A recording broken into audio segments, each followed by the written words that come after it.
Ongi etorri Euskaltzaindiaren hiztegiari buruzko tutorial honetara. Orain arteko tutorialetan Euskaltzaindiaren hiztegian bilaketarik sinpleenak nola egiten diren ikusi dugu, beti ezkerreko menu zabalgarrian hitz hasieran aukeratuta. Tutorial honetan bilaketa sistemak eskaintzen dituen beste aukera batzuk ikusiko ditugu.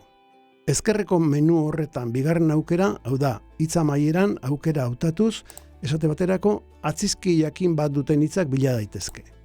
Bigarrena, hitz amaieran aukeratuko dugu eta adibidez, kizun atzizkia duten hitzak ikusteko bilaketa egingo dugu. Hor ditugu adierazkizun, agerkizun, etorkizun eta abar. 76 sarrera guztira.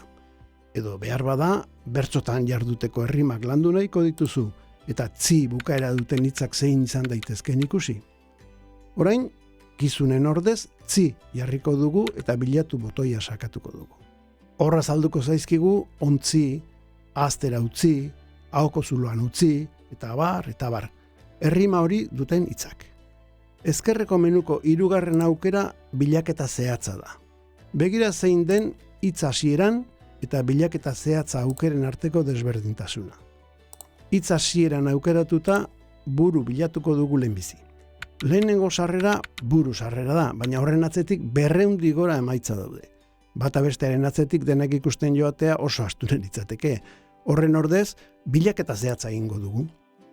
Bilaketa zehatza. Orain, buru sarrera bakarrik azaldu zaigu.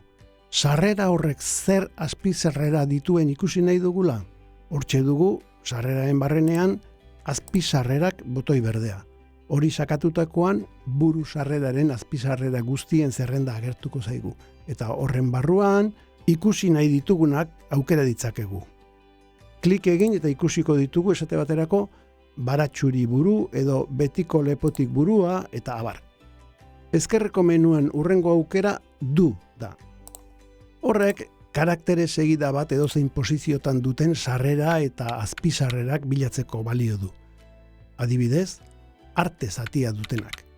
Hemen azaltzen dizkigu noski arte hasieran dutenak, baina baita ere tartean dutenak, abartegi edo bukaeran dutenak aldarte eta abar. Adibideetan aukera oso interesgarria da, hitz bat hainbat testuingurutan nola erabiltzen den ikusteko. Adibidez, akabo hitza ikus dezakegu bilaketa adibideetan eginda.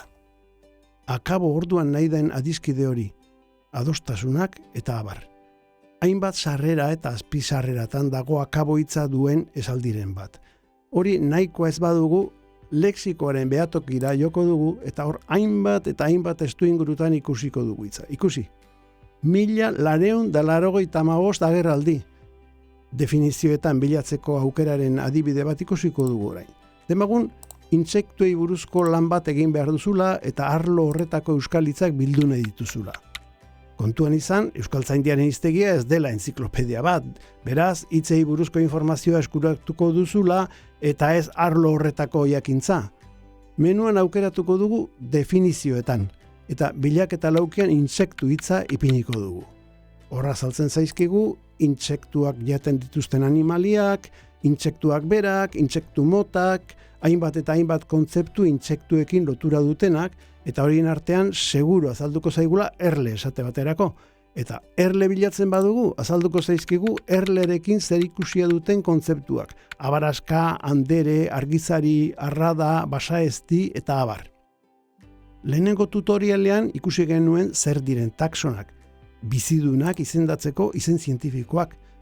Taxonetan ere egin daitezke bilaketak. Ezkerreko menuan taxonetan aukeratu eta adibidez Korbus jartzen badugu, genero horretako hegaztien izenak azalduko zaizkit. Bela beltza, bela txarrea, bela txikia, bela xaga, belea. Ezkerreko menuan berriz beste bi aukera gelditzen zaizkigu oraindik. Erreferentzietan eta oharretan bilaketak egitekoak. Hoiek zuri uzten dizkizut probak egiteko.